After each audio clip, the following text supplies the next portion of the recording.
Good morning. Welcome to the Post-Monetary Policy Committee press conference at the Central Bank of Kenya. Today is the 26th of June 2020. The Monetary Policy Committee held its meeting yesterday and issued its press release, which we believe you have been able to see and read. So today we'll do it as we usually do, which is the Governor of the Central Bank of Kenya, Dr. Patrick Njoroge, will be making a statement. Once he's done making the statement, we'll take questions which he will be able to answer. And we ask that you put those questions via the method that we've sent out to you on email, on social media and other platforms, which is Slido, that's S-L-I-D-O. The meeting identity is MPC26. That is hash MPC26. And just as a reminder, when we come to the questions and answer, is that you will need to identify yourself by name and media house or institution, and then we are able to take those questions and put them to the governor. But for now, I want to welcome the Governor of the Central Bank of Kenya, Dr. Patrick Njoroge, to make his statement. Governor.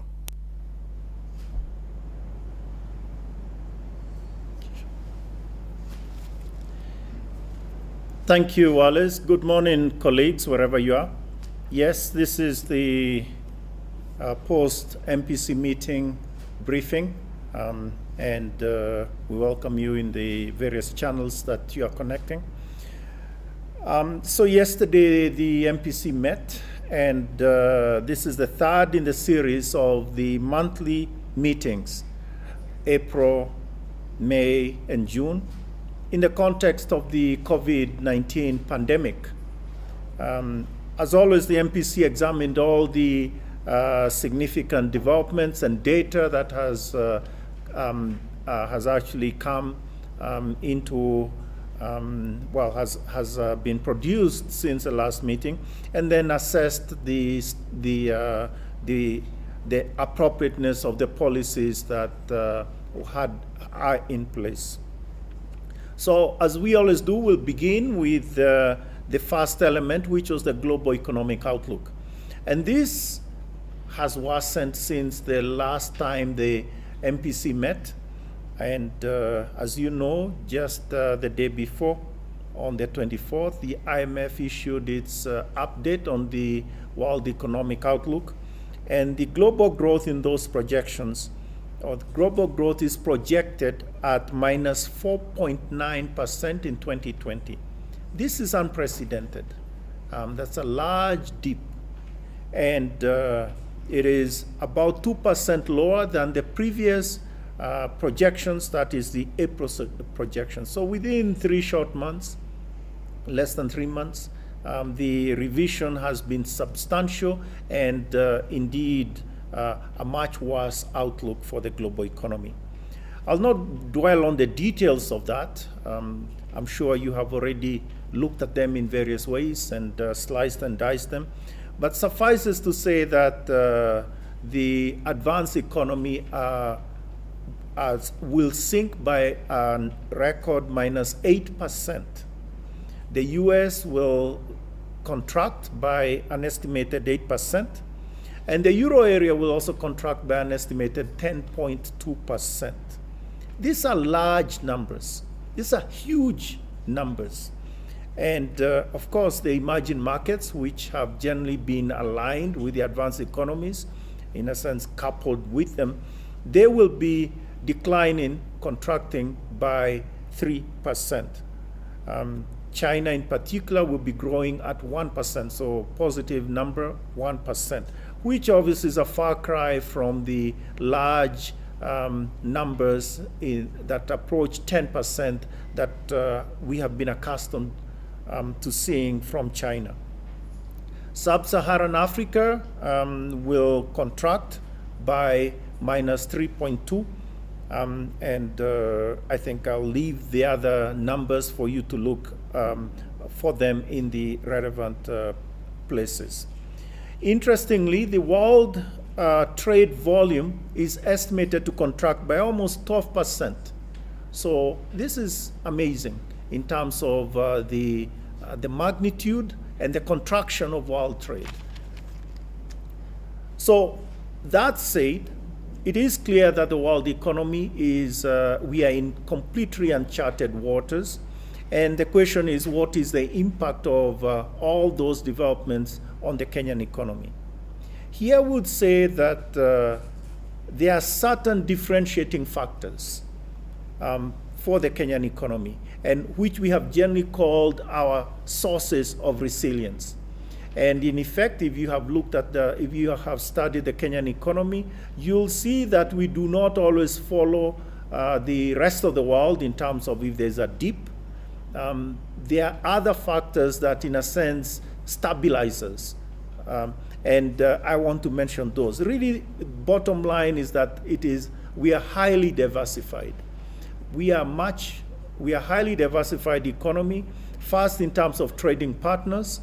And as we have said before, about 20% of our trade is with our regional East African community partners.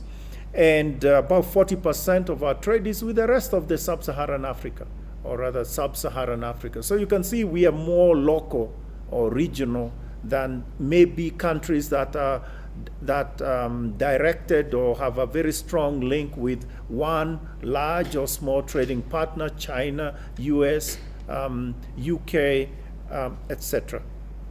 Also, we are highly diversified on our products.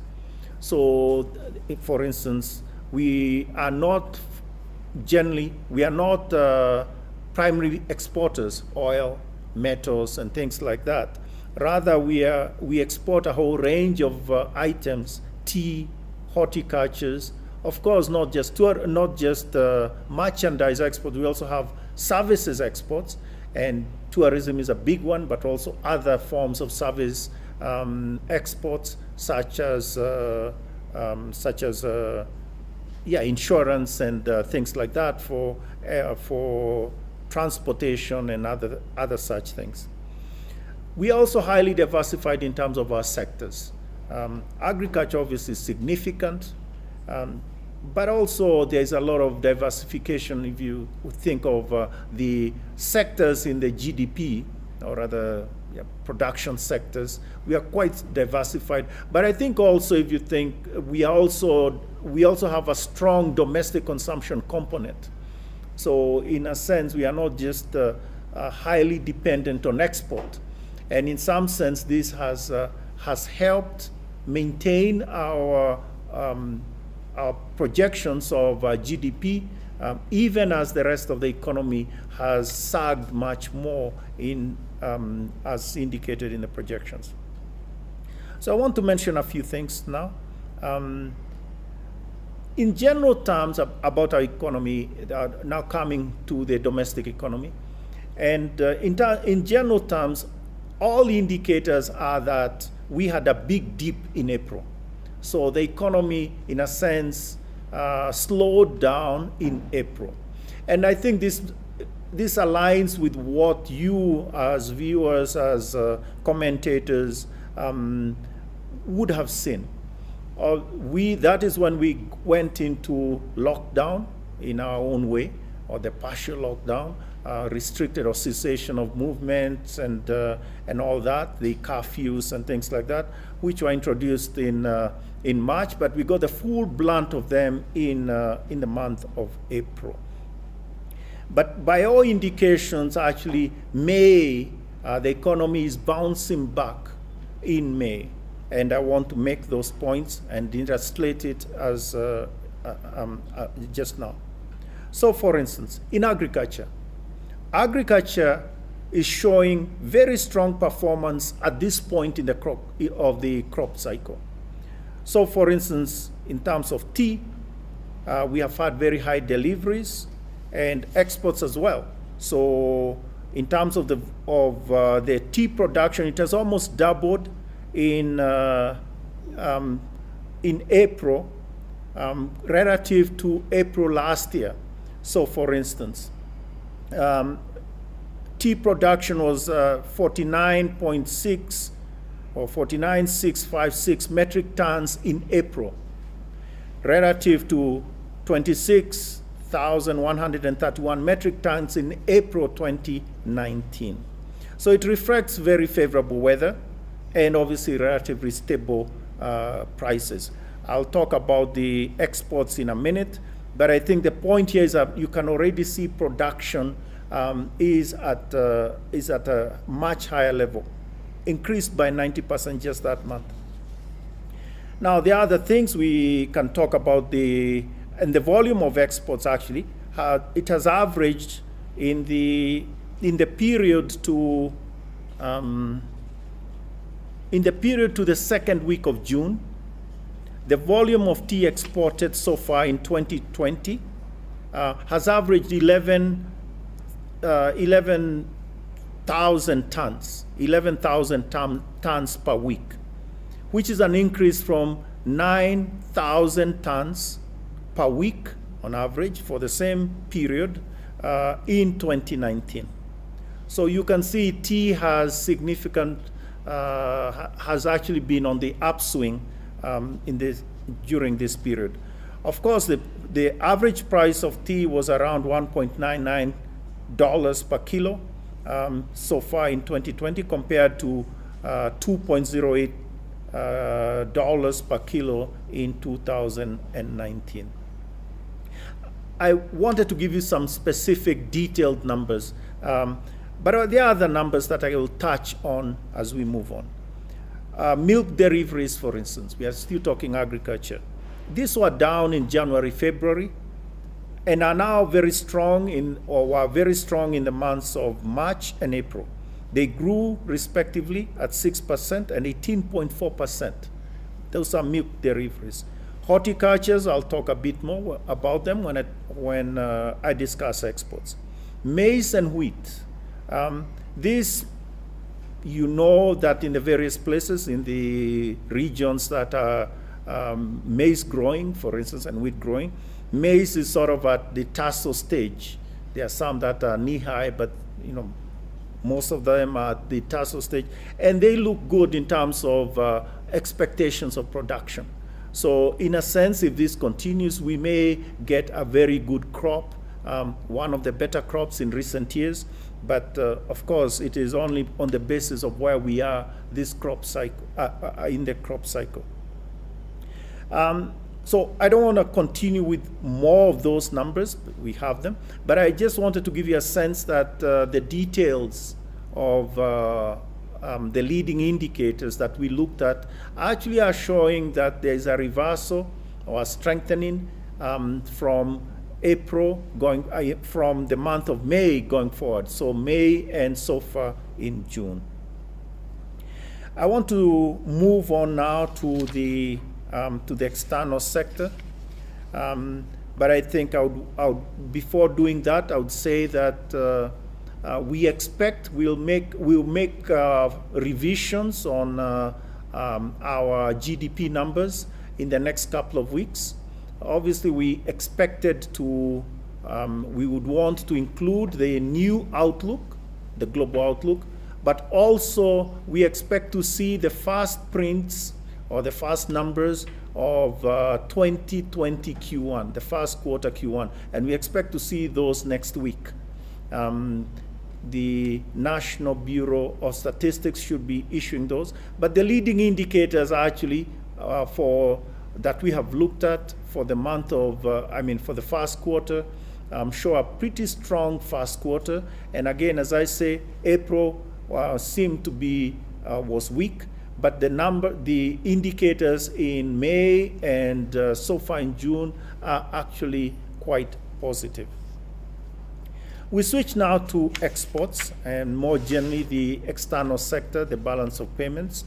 And in general terms, the balance of payments have improved relative to where we were, or at least the outlook on the balance of payments has improved relative to where we were about a month ago, the outlook that we had envisaged about a month ago. For instance, exports of goods improved by 4% in the period January through May, so including even the dip month, relative to a similar period in 2019. And again, this was driven mainly by tea, horticultures, re-exports, and etc. I've talked about the value, or rather the exports of tea, of which the value increased by 15.2% in May relative to May the previous year. And again, as I said, reflecting increased production and obviously limited disruptions in terms of the export process. In terms of horticultures, in May, the volume of horticulture increased by 33% and to 42.3 million metric tons compared to May of 2019. Now, this is driven by exports of fresh vegetables, fruits, nuts, and obviously flowers, which rose by significant numbers. Flowers rose, for instance, by 12.4%.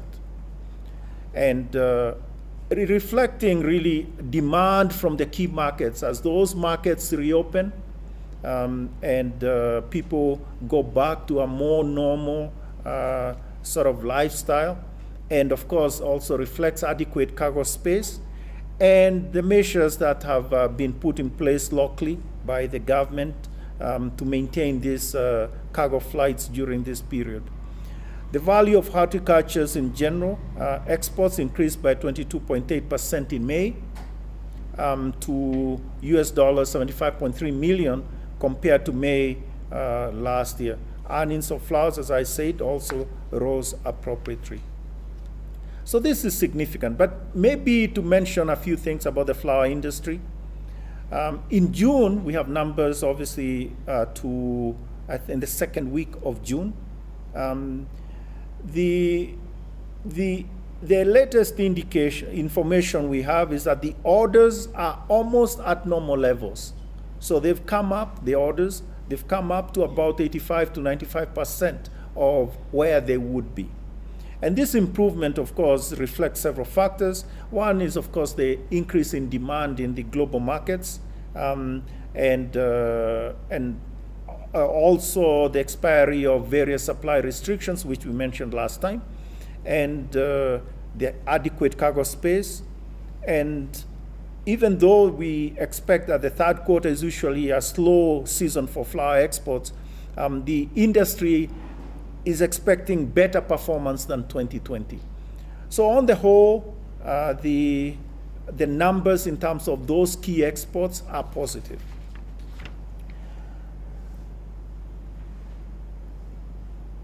I want to say a few things then about, let's say, on the import side, the numbers remain subdued, so aligned to the projections that we discussed with you last time. But the price of oil has come up again. It has rebounded to around $43 per barrel. Now, this is still way below the $71.9 per barrel that we saw at the beginning of 2020. So, and again, the expectation is that the prices will remain low. But definitely $43 per barrel, though higher than where it was, say, $30 a barrel recently, is still significantly low relative to what we were seeing last year. On remittances, you do recall that we were expecting a decline. Actually, we had projected a decline on an annual basis in 2020 of about 12.7% in value terms, so in US dollar terms. But actually, so far, there was a dip in April, which we mentioned to you last time.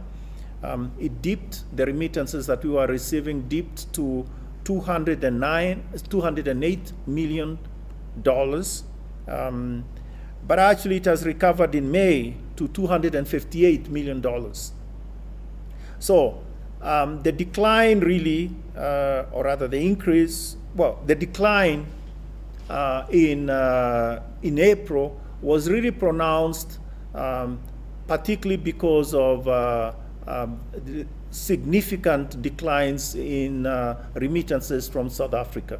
Actually, that was down to $5.7 million US dollars Of course, that reflected the lockdown that was in South Africa.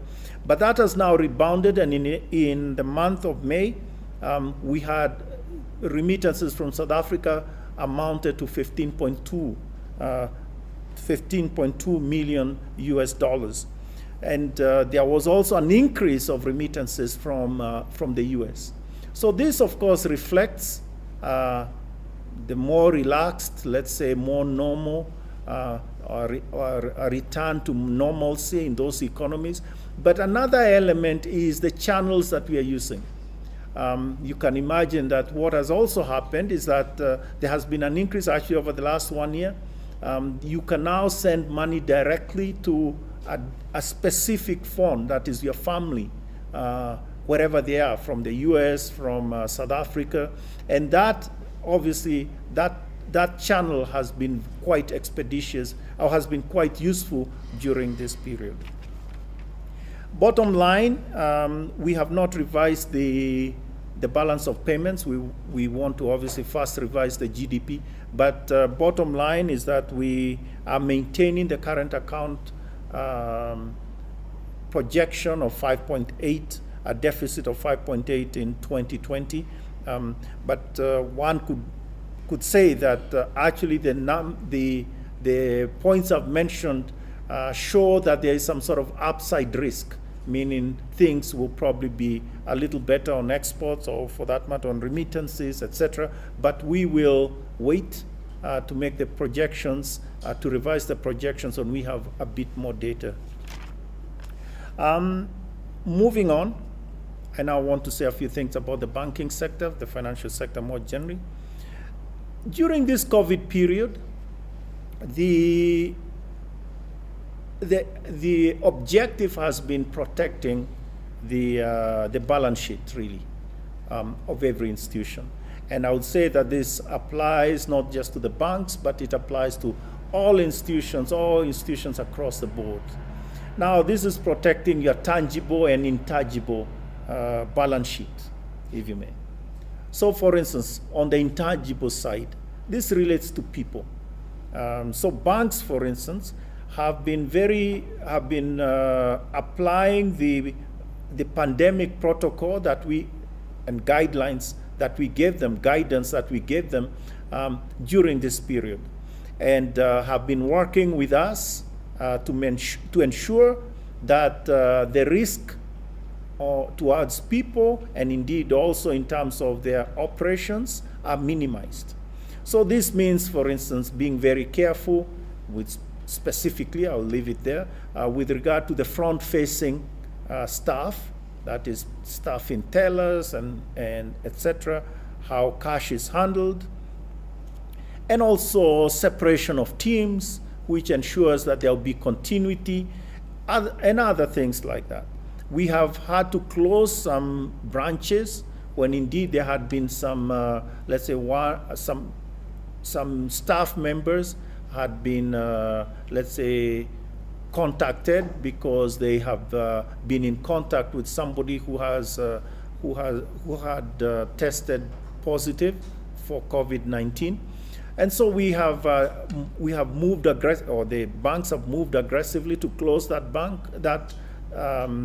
branch, clean it, and then reopen it once all those medical, should we say, health protocols have been observed. So that is important because the protecting the people is really the #1 priority in all this. But at the same time,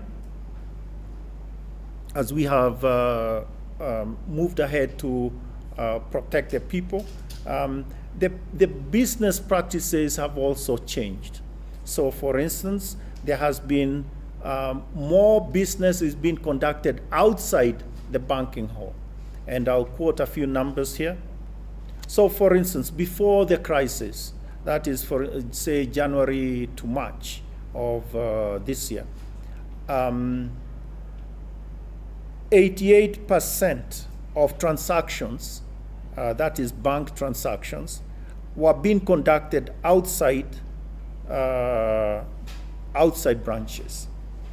It was 88% of transactions by number and 50% of those transactions by value, they were being conducted outside branches. Now, in the period after we've gone, let's call it the pandemic period, so April, May, 94% of transactions are now being conducted outside. So it's gone up from 88 to 94% outside branches. This is significant. And also it is important to note that one of those channels is the mobile phone.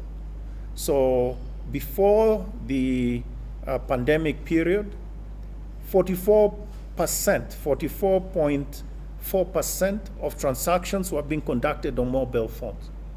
This, again, is banking transactions.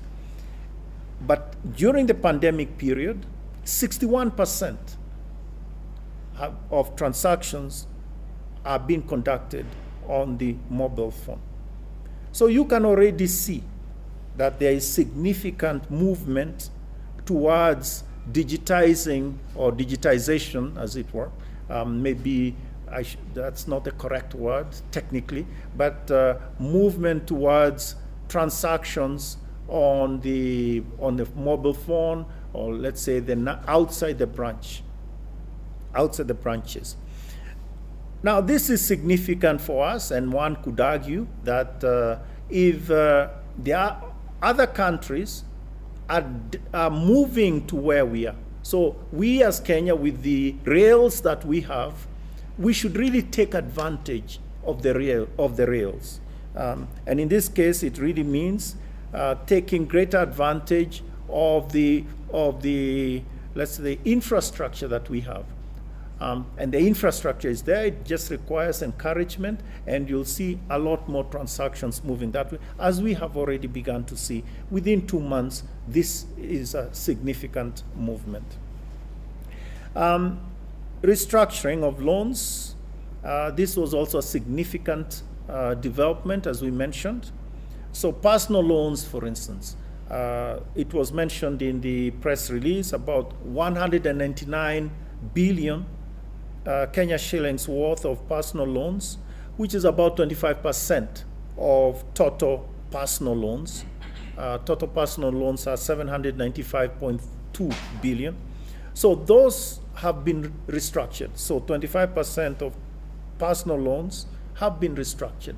And again, the restructuring has been, the borrower has engaged the bank, or the bank and the borrower have engaged in a conversation and understood how the borrower, how the situation of the borrower, and then sort of put together a plan or an arrangement or whatever it is. It could be a sort of a cessation of payments, or for a period of time. It could be interest, it could be principal, it could be an extension of 3 months, 6 months, a year.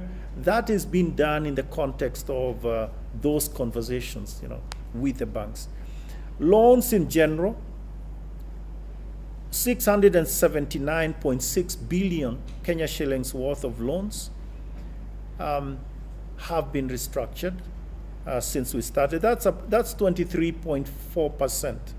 So again, about a quarter of the loans in that short period have been restructured.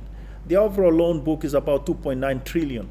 So 23.4% have been restructured. At the same time, the liquidity that was released with the lowering of the CRR was 35.2 billion. 30.85 billion of that has already been used. And again, it's targeted to the specific loans that relate to that have been affected by the pandemic. So this is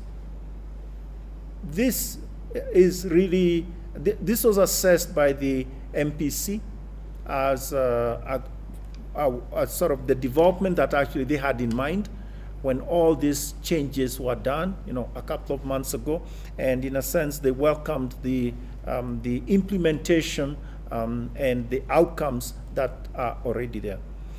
In terms of the details of loans and all that, they are not different in character from what we mentioned last time. So I'll not go back to them, but I just want to insist that yes, they cut across all sectors, they cut across all types of borrowers, and and so the point here is that, again, to accelerate, if borrowers would want to have a conversation with their bankers, well, they should go then to their bankers and have that conversation with them. Before I finish then, I would want to mention, so one other item which relates to the, sorry, what is it?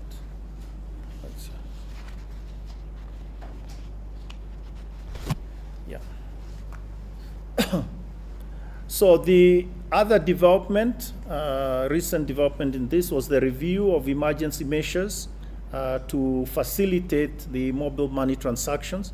If you recall, this was put in place very early on, March 16th, and the whole point here was to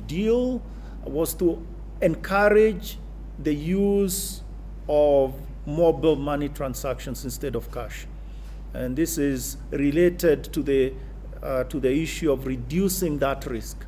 And this is why these measures were put in place, these emergency measures. And at the same time, in reviewing these measures, the central bank reviewed all of them and decided on the efficacy of maintaining the limits that had been put in place on March 16th. And as you will recall, this relates to, for instance, the transaction limit, which was increased to 150,000 Kenya shillings. The daily limit for mobile money transactions increased to 300,000. The mobile money wallet limit increased to 300,000 as well. And of course, the elimination of the mobile money monthly total limit for mobile money, which we eliminated, and then increased, of course, that was already the transaction limit increased to 150. So that was put in place, and again, the central bank assessed not just from the customer perspective, but really more also particularly from an AML-CFT consideration. And in any event, so those measures were put in place, and I think they have been quite efficacious. And then, of course, the emergency measures that had also been put in place at the same time, and this relate to the elimination of charges on mobile transactions up to 1,000 Kenya shillings, and of course extending that no charges also in the transactions between payment service providers and commercial banks, so the transfers between mobile money and bank accounts, also that was extended, and the tariff for the 70,000, the band that above 70,000 Kenya shillings, that also will remain in place through the end of the year. Again, this is focused on the crisis, on the pandemic, and the point here again is it is clear that it has been efficacious, and it's interesting that a lot of transactions do take place. Surprise, surprise to some of us, transactions do take place below 500 shillings and 1,000 shillings. So I think it is important to appreciate that the actual, our people do have transactions at those levels, and it matters to them in terms of cost, in terms of safety, etc. So that was the background to the MPC meeting.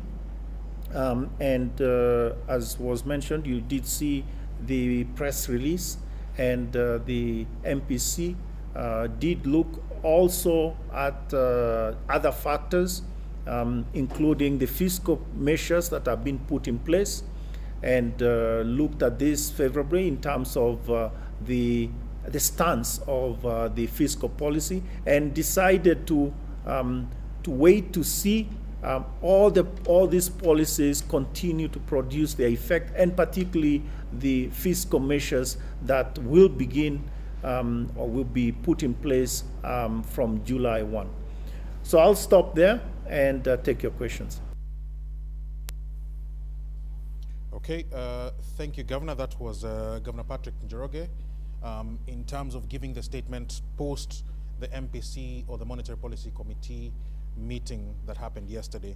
So as we usually do, we shall take a number of questions which will be answered by the Governor. And just by way of reminder is that you should please put your questions through on Slido, S-L-I-D-O. If you just search for that on the internet, you'll be able to get through. You will be asked for a meeting ID, and the meeting ID is hashtag MPC26, MPC26. So to begin, Governor, in terms of the questions, the first set of questions, Steve Mbogo from the Financial Day asks, what additional measures does CBK plan to take to reduce the cost of credit to the private sector? What additional measures does CBK plan to take to reduce the cost of credit to the private sector? That's Steve Mbogo of Financial Day. Second question is from Antoinetta Rossi of the Financial Times. The question here is regarding digital lenders in Kenya who use debt collection agencies. Who does the responsibility sit with to ensure ethical and professional debt collection? That's from Antoinetta Rossi of the Financial Times. Third question is from Kefa Moirore of Radio Citizen. I know there is no crystal ball, Kefa says, but from the MPC statement, I infer that CBK sees Kenya has been through its worst from the pandemic economically. Is this the case? That is from Kefa Moirore. And the last one in this batch is from Johnston Oleturana, who is a principal lead at QL and Corporate Communications. Government of Kenya, GOK, is borrowing from the domestic market, hence squeezing our lending to the private sector. What is the effect of this on the policy measures you have taken? So that's the first batch of questions. We'll take batches as they come through. Governor. Thank you. First question by Steve. Additional measures to reduce the cost of credit to the private sector. I think first we have to acknowledge that the cost of credit has gone down. And I think that is quite clear. Think of the lending rate. The lending rate, the average lending rate is at its lowest over the last, I believe, 20 years, 23 years, even more. Anyway, living memory. I hope that is clear. So, and you, by the way, the data is on our website. You can look at them. So, in that sense, we have to acknowledge that that has taken effect. As a matter of fact, Steve, you should also appreciate that the cost of lending has fallen below the levels that were there during the interest rate cap period. So I want to make the point that maybe there has to be some we've been vilified in terms of our statement that things if we stay the course, we will actually end up where we want to go.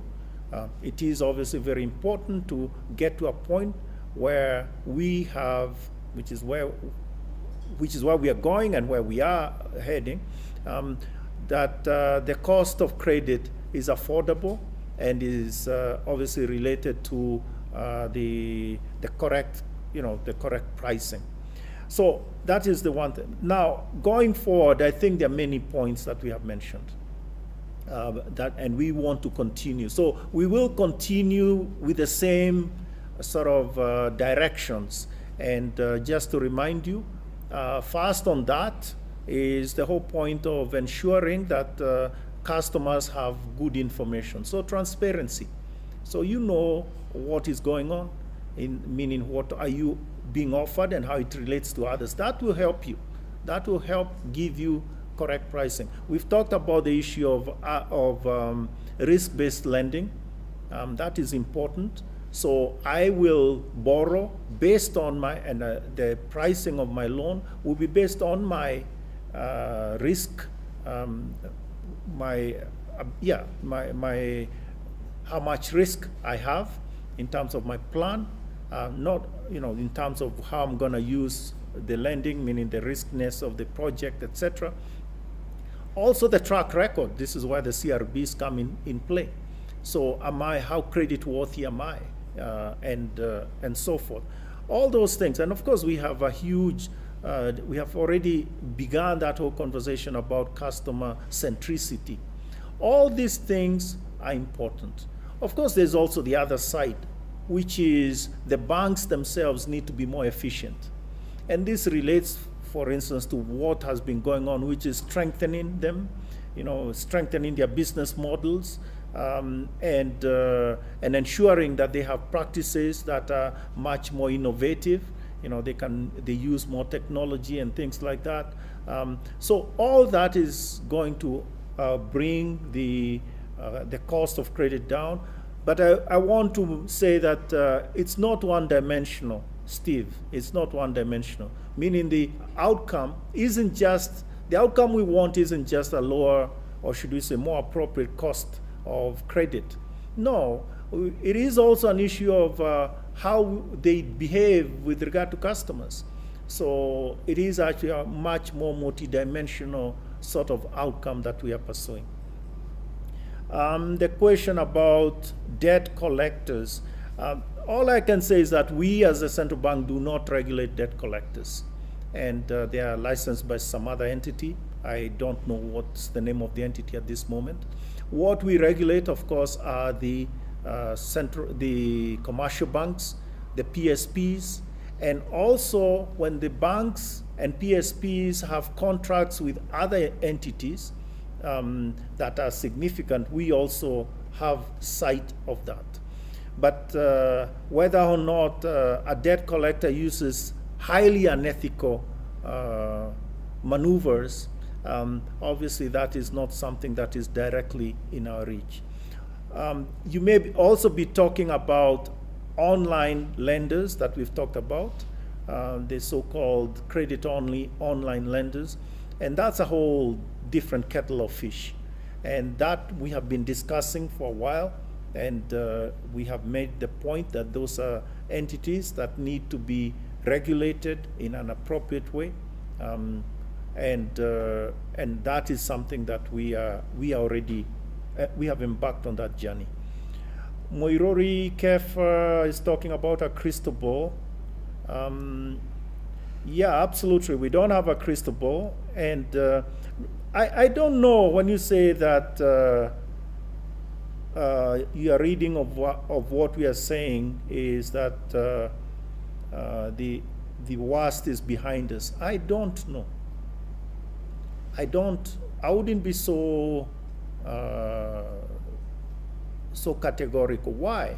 Because we have seen a lot of things that are still out there. I've talked endlessly about the SME sector.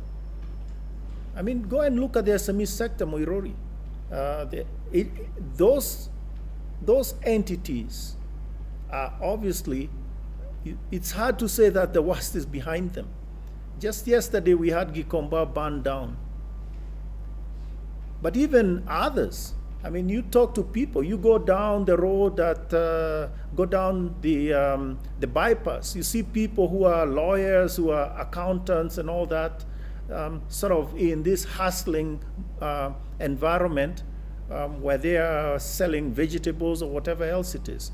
So in terms of numbers and things like that, I don't think the numbers in the end reveal the pain that individual farmers, individual SME operators, individual old people out there that have not seen their folks, their kids or whatever, their grandkids for some time, and the way they've survived is by people sending them money by SMS, by mobile money, because nobody's going to see them. The old-fashioned way is when you visit your grandparents, you leave them some money. Now you don't do that because you're not visiting them.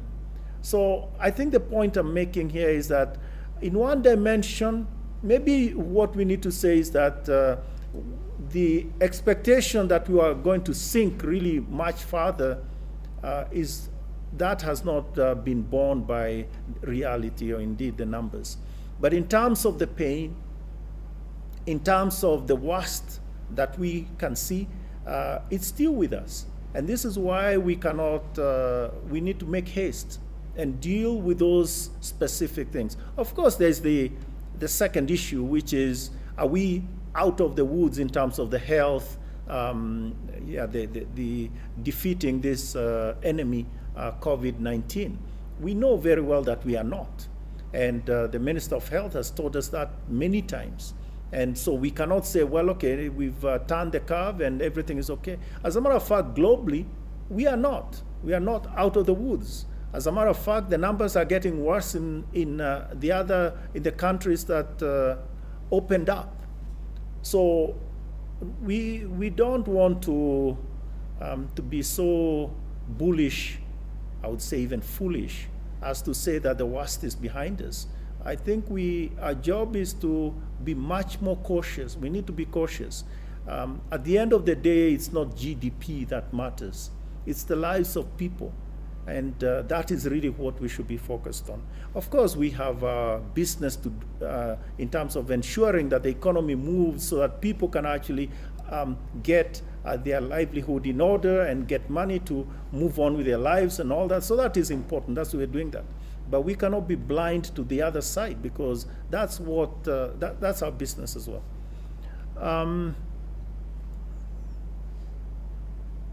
Then the last question about GOK borrowing.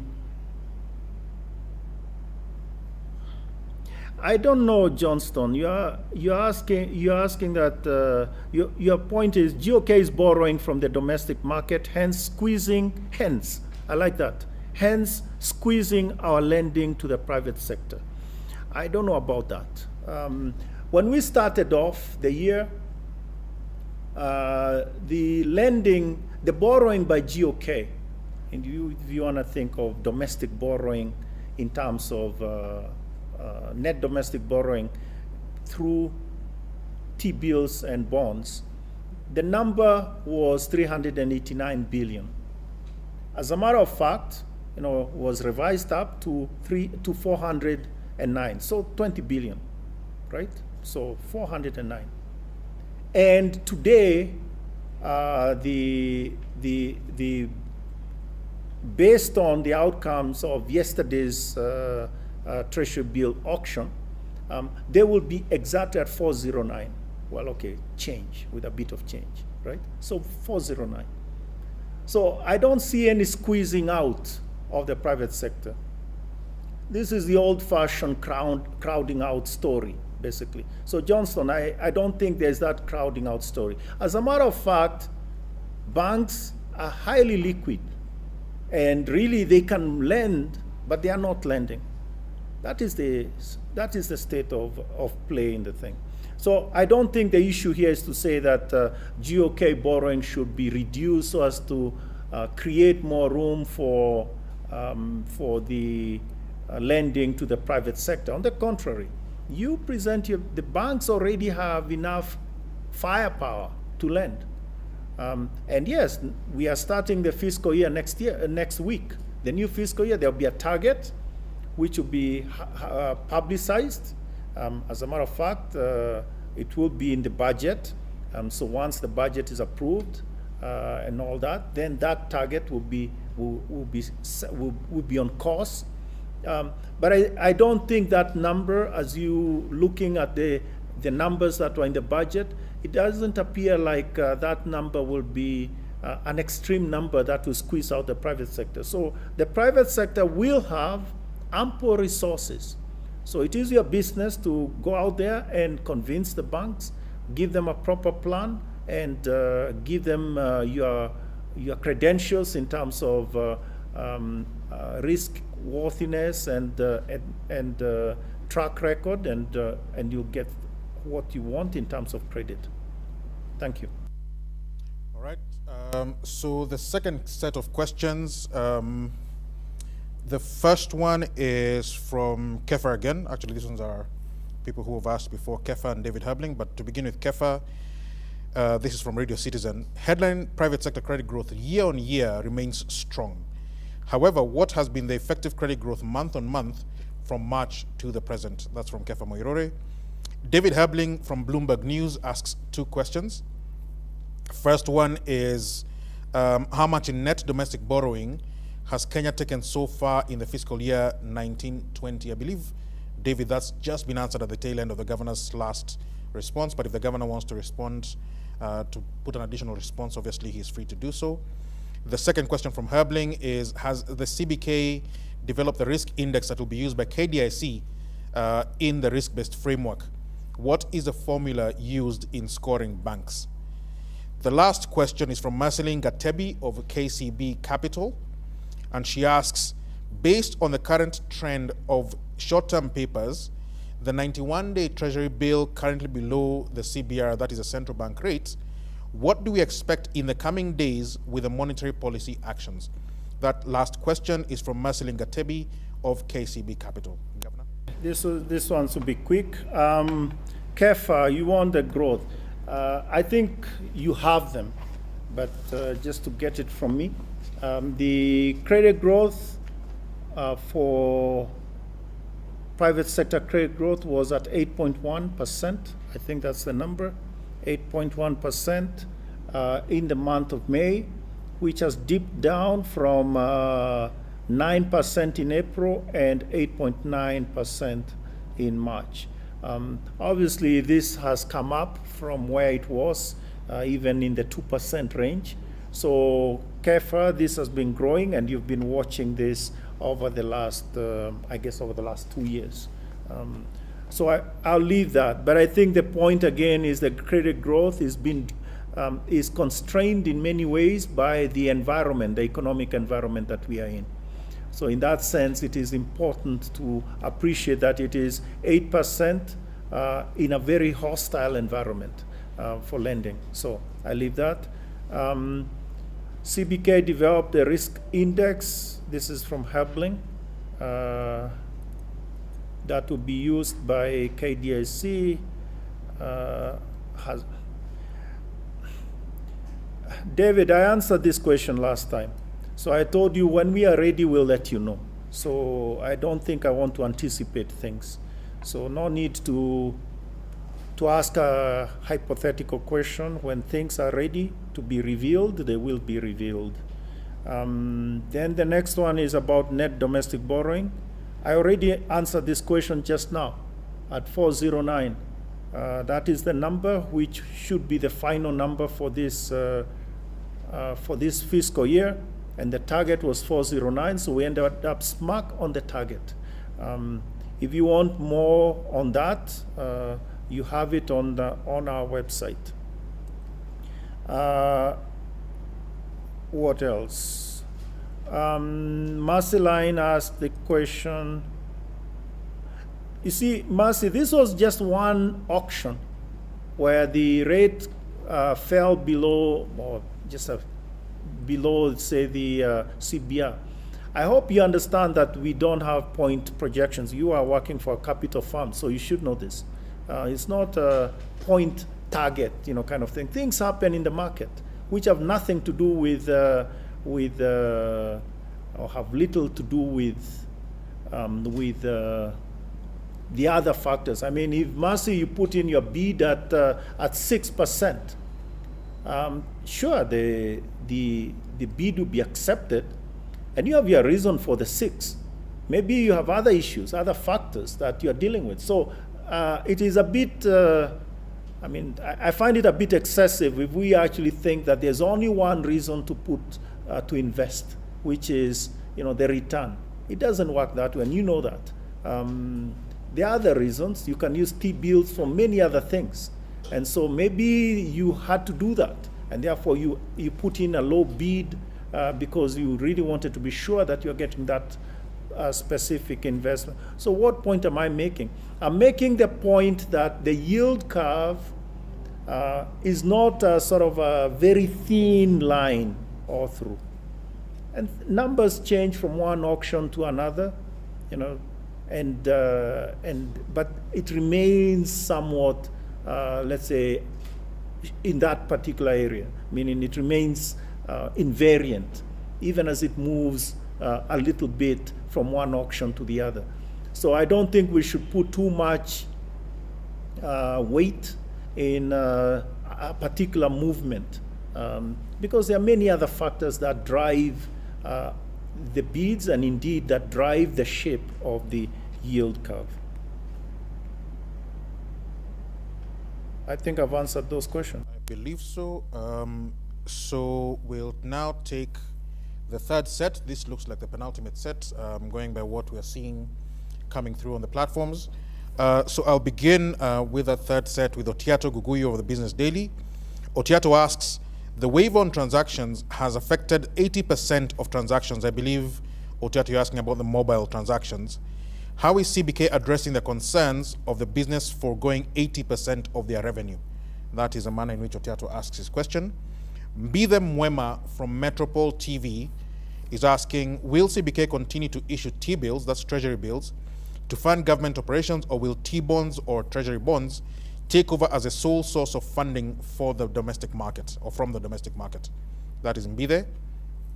Collins Washira, this is interesting because Collins says he's just a normal citizen, not representing any media house, but we'll take the question anyway. On the personal level, are savings going up with individuals, and is that a good thing at this moment in time? Or does the Central Bank of Kenya prefer people spending? There's another set of questions. I'll leave those three, Governor, from Otiato, Collins, and Mbithe. We'll take the last one in the last set from David Gogi and from Charles Moniki. Okay, so we begin with Gugujus. All I'll say is the central bank reviewed the emergency measures that were put in place and came out with the determination that we said. I have seen all sorts of articles that Business Daily has put out, and all I can say is we are not in the business of, let's say, having public discourses about some of these things.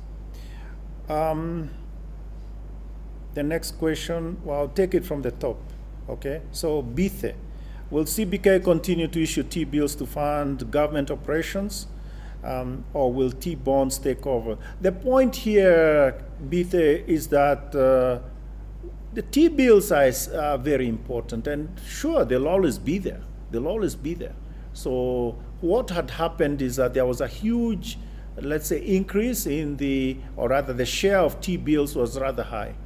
And therefore, as a matter of policy, we needed to reduce the share of T-bills and bonds, really increase the average time to maturity of the overall portfolio. And I think the numbers are clear that that is what has happened. And I think it was one of the successes of this fiscal year. If there's anything in terms of government borrowing that you can point at in terms of successes, one is this one of lengthening the average time to maturity. That was important, and it has allowed everybody investors and government alike, to actually benefit from that. T-bills will always be there, and T-bills are supposed to be more smoothing instruments when there's a shortfall of revenues, rather than using them for, let's say, raising funds for building some infrastructure thing or some other expenditures. That is not the appropriate use of T-bills. But again, the point I'm making is they'll always be there. They'll always be there, and that's, well, so that's clear. Colin asked a question. Colin, two things here I want to say. Actually, in the month of April, if you looked at deposits, deposits actually went up. And I'm thinking also, for instance, in your mobile wallets. For most people that maybe don't have that much, let's say, savings plan, they use the mobile wallet. And so actually, as their transactions decreased, meaning because of the uncertainties that were there, they saved. You may call those forced savings, or in our jargon, we'd call it precautionary savings, right? So those are precautionary. So from your perspective, I think you need to think more long-term. Colin, you need to save, but begin thinking long-term. So don't save just for tomorrow. You also need to have, I mean, when tomorrow, I mean literally tomorrow. You need to have a plan that you are saving, let's say, into next year, to have a specific target. Let's say you're saving for your education, or you're saving for a specific buying a house, or some other element like that. And also you want to have that sort of savings for, you know, things that may happen, you know, in terms of you don't know, you may get sick, or your family may need some sort of quick expenditure, emergency expenditure, and that would generally come out of some of your savings. So I think the point here, Colin, is that we need to have a sort of a holistic view. If there's something we do poorly as Kenyans, is savings. I think there's a lot of, I'll put it, you know, sort of decisions on the fly and not long-term thinking. And therefore, you get to 5 years, and somebody, after they've been around their first job, they've been 5 years at the job, and there isn't much that they can say that they actually got out of that job. Everything was consumed. Or maybe some of the things were large, should we say, consumer durables, you know, whatever those are. Well, one needs to save for other matters, and you need to begin now. You need to begin now when you're young, and end up with a proper plan that covers the various aspects of your life. Was that it? That, I believe, was it, Governor. So the last set of questions, we'll just throw in, I think there are 5, just to finish up. We shall begin with David Gogi of Site-On Investments. David is asking, is monetary policy transmission still feasible? And in addition to that question is, would further cuts translate to improve private sector credit growth with the current high credit risk levels? That is David. Charles Moniki of the Business Daily is asking, out of the extra 30.8 billion shillings in released liquidity that banks have lent in COVID support, how much of that has gone to SMEs?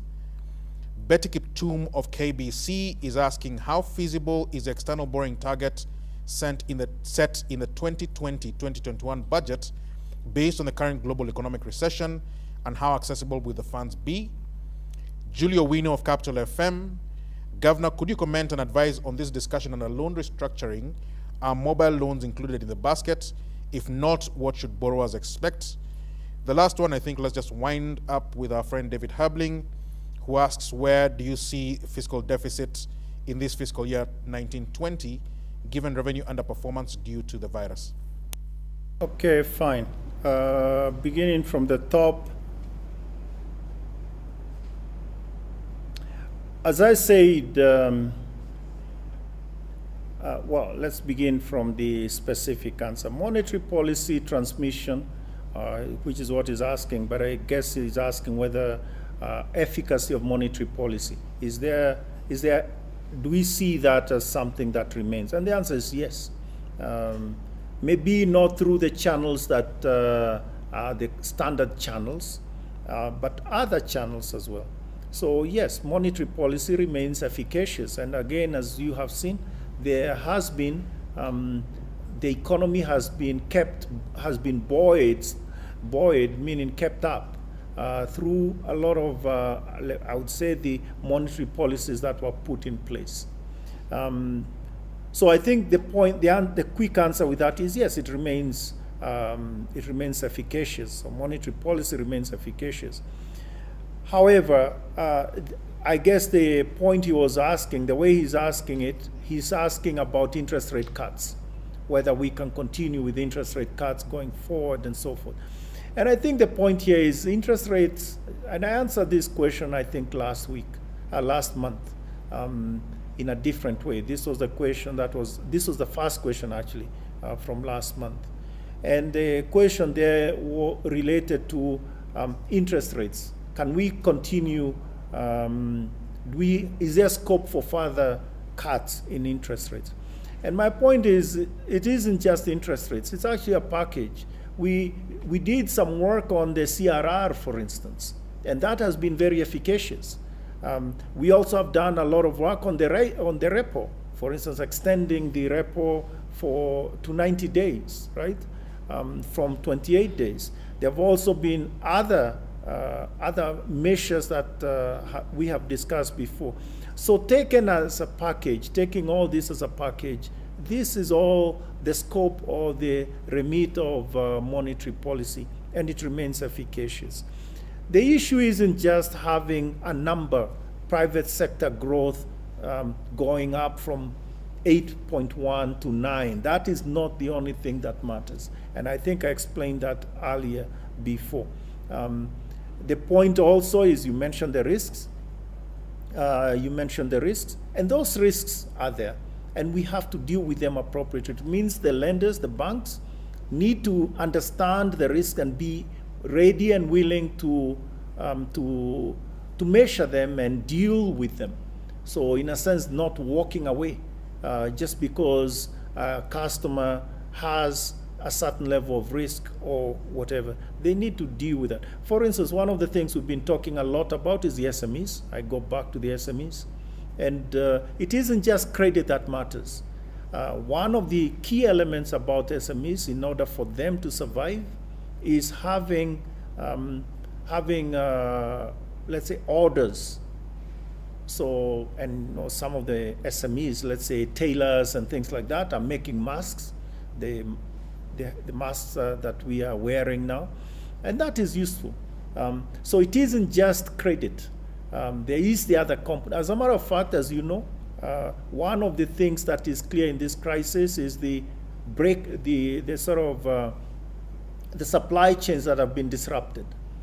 So it isn't credit that is going to fix the supply chains. It is actually other work that needs to be addressed directly at the supply chains. So efficacy of monetary policy, yes, taken together, but also let's not really focus on monetary policy on its own. And this is why we need to look at other factors like fiscal, all the other measures that the government has put in place to strengthen the economy. Now, Mwaniki Charles is asking about the money that was released from the CRR, or the reduction in the CRR, and how much of that has actually gone to SMEs. I don't have that breakdown. I cannot tell you now. As I said, we have it, but I don't have it here to quote it for you. How feasible is the external? The external borrowing target that is there, as you know, this is now an issue of how the budget is put together. And when they put together the external borrowing target, also the domestic borrowing target, it's not just a number that is put in there, okay? Actually, behind it, there are loan by loan sort of considerations. So in that sense, yes, it is feasible. Because you can actually go behind it and see, okay, which company, or rather which lender is going to provide X amount and so forth. And I think the issue here, as you know, is not so much the target that is a problem. The issue quite often is the difficulty in concluding whatever needs to be concluded in order to provide those resources. At times it's on our side, meaning Kenyan side. At times it's on the borrower's, on the lender's side. So this is a complex sort of issue, but I think there is an entire office in the National Treasury that is charged with following up and following through on those commitments.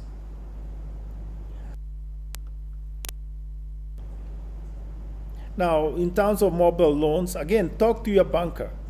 Talk to your banker. This has to be the mantra that really we need to follow. Talk to them, they'll tell you. So I think for me, it's not so much what borrowers need to expect. You talk to your banker. You borrowed from the banker. So have that conversation with them. It is much more important for you to go there and have that face-to-face conversation. And then finally, the fiscal deficit I think it is in the National Treasury numbers. It's on the website. If you listen to the minister's presentation in Parliament, he did make the point that they have revised their revenue expectations for the year, precisely because of the underperformance that they are seeing, obviously related to the COVID-19 situation. So I think the numbers are clear, and you can go to the National Treasury's website. You'll see both in the numbers that were presented in Parliament. Also, there has been a supplementary budget 3, that is either been approved today or next week. It's a matter of days. That also is, those are public documents as well. You can look at the numbers there. All right, thank you very much. That was the last set of questions for this press conference. You have been watching and listening to the Governor of the Central Bank of Kenya, Dr. Patrick Njoroge, in the Post-Monetary Policy Committee press conference for the month of June 2020. As was announced in yesterday's press release from the MPC shall be meeting again in the month of July, and as is usual, we shall let you know of the date through our website and other channels, and there shall be another post-MPC press conference the day after that MPC meeting is held. But for now, thank you very much for joining us. That shall be it for now, but see you again next month.